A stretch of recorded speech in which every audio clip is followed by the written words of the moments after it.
আসসালামু আলাইকুম। সবাই কেমন আছেন? কাছে কিংবা দূরে, দেশে কিংবা বিদেশে, যে যেখান থেকে আমার ভিডিওটা দেখছেন একটা লাইক দিয়ে দেখবেন।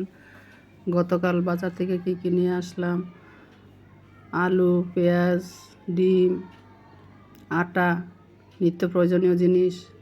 গতকাল সন্ধ্যায় আমার মেয়ে পাকোড়া বানিয়েছে, নুডলসের পাকোড়া। কীভাবে বানাইলো নুডলসের পাকোড়া? নুডলসকে আগে সিদ্ধ করে নিয়েছে। সিদ্ধ করে নিয়ে পেঁয়াজ, কাঁচামরিচ, ধনেপাতা, লবণ আর নুডলসের ভিতরে যে মশলা থাকে ওই মশলা সহ দিয়া, তারপরে কিছু ময়দা দিয়া, ডিম দিছে, দিয়ে এগুলি ভালো করে মাখায়া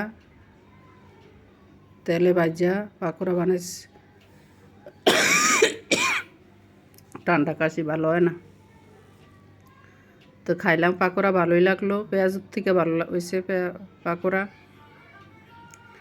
আপনারা ওইভাবে বানিয়ে দেখতে পারেন, নতুন একটা খাবার। তো এই যে পাকোড়া খাচ্ছি, খাইয়া টেস্ট করলাম, ভালোই লাগছে। নুডলস রানলে তো কত কিছু লাগে, পাকোড়া ভাজলে আর এত কিছু লাগে না। তাও লাগে, নুডলস বানাইতে ডিম লাগে, পেঁয়াজ লাগে, কাঁচামরিচ লাগে, এটা বানাইতে এগুলিই লাগছে। তো খাইতে টেস্ট হয়েছে, সস দিয়ে খেয়েছি। আপনারা আমার চ্যানেলটা সাবস্ক্রাইব করে দিবেন, আমার ভিডিওগুলি দেখবেন, আমার পাশে থাকবেন, পাশে থেকে সাহায্য করবেন। আপনাদের সহযোগিতা ছাড়া আমি এগিয়ে যেতে পারবো না। আপনারা আছেন বলেই আমি এত দূর এসেছি। যে যেখান থেকেই দেখেন ভিডিওটা দেখবেন আর চ্যানেলটা সাবস্ক্রাইব করে দিবেন। অলরেডি যারা করে দিয়েছেন তাদেরকে অসংখ্য অসংখ্য ধন্যবাদ। আর যারা করেন নাই তারা বোনকে হেল্প করবেন, সাহায্য করবেন। আপনাদের জন্য ধন্যবাদ। তো ভিডিওটা গতকাল বিকাল থেকে আরম্ভ করা হয়েছে। তা আজকে সকালে ওইটা কী রান্না করব, পেঁয়াজ কুচিয়ে রাখছি, তারপরে ডিম সিদ্ধ দিছি, ডিম রান্না করব। গতকালকে মুরগি রান্না করেছিলাম, তো আজকে ডিম ভুনা, ডাল রান্না করব। আর গতকালকে আর মাংস আছে, ওটা দিয়ে খাওয়া দাওয়া চলবে। গতকাল 2টা মুরগি রাঁধছি একসাথে। একটা রানলে কম হয়ে যায়, 2টা রানলে আবার বেশি হয়ে যায়, এই হলো অবস্থা আর কি। তো 2টা রান্না করছি, ছেলেমেয়েরা আজকেও খাবে। তো ডিমগুলি খোসা ছাড়িয়ে নিয়ে তেলের ভিতরে একটু ভাজা নাড়াচাড়া দিয়ে ভাজা নিয়ে নামিয়ে রাখতে হবে। তেলের ভিতরে সামান্য লবণ দিয়ে দিছি, তেলের ডিমগুলি কড়াইয়ের ভিতরে লাগবে না।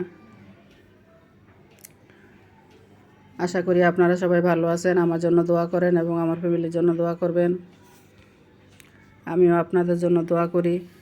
আপনারাও ভালো থাকেন, সুখে শান্তিতে থাকেন, ছেলে মেয়েদেরকে নিয়ে, ফ্যামিলি নিয়ে। অন্য চুলায় ডাল বসিয়ে দিছি, ডালের ভিতর পেঁয়াজ, আদা, রসুন, কাঁচামরিচ, তো এই যে ডিম উঠানোর পরে মশলা কষায়া, পেঁয়াজ কষায়া ডিম দিয়ে দিলাম। ভিডিও বেশি বড় করি নাই,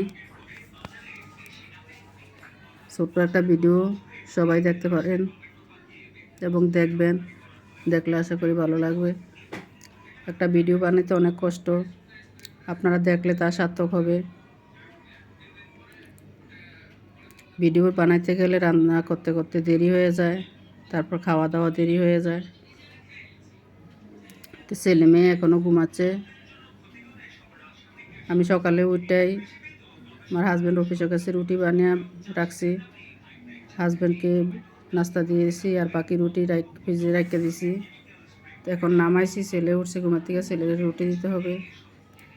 আর এই যে গতকালকের মাংস তরকারি আছে, অনেকটাই আছে। তো রুটি সেকে ছেলেকে নাস্তা দিব, আমি নিজেও খাবো। তো রুটিগুলি সেকে নিলাম। তো আপনারা দেখতে থাকেন, দেখতে দেখতে যদি ভালো লাগে তো চ্যানেলটা সাবস্ক্রাইব করে দিবেন, না টেনে দেখবেন।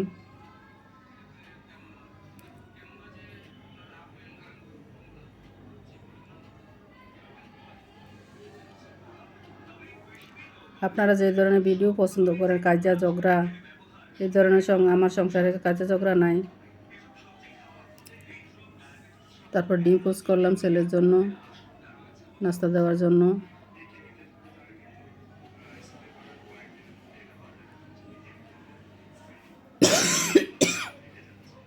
এই নাস্তা হয়ে গেছে, ছেলেদের দিলাম। তো আপনারা সবাই ভিডিওটা দেখতে থাকেন, এনজয় করেন। আর এখন থেকে আমিও লাইভে যাওয়ার চেষ্টা করব। লাইভে সবাই জয়েন হবেন। আসসালামু আলাইকুম।